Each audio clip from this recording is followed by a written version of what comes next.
sonho de todo ser humano é encontrar a pedra filosofal, é encontrar a magia que possa revelar o estado do amor, da paz, da alegria e do fluxo da prosperidade. E isso tudo é possível quando nós entramos em contato com os estados elevados da consciência e de tudo que existe no campo quântico, no campo sutil.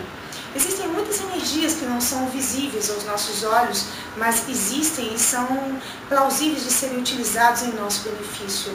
As alquimias quanto or convidam para aquilo que antigamente era expresso como proibido, né? A magia da transformação. As alquimias hoje falam de física quântica, de energia sutil, de energia eletromagnética a nosso favor.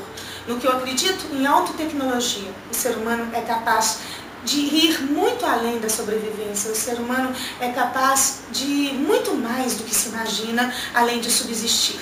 E o convite é para recarregar as forças da alma, para recarregar as forças da vitalidade, para recarregar as forças da consciência, e assim, tendo um campo de energia maior, nós poderíamos contaminar ao redor com as forças da harmonia, o que normalmente ou comumente acontece ao contrário. Quando estamos num ambiente desarmônico, sentimos a desvitalização.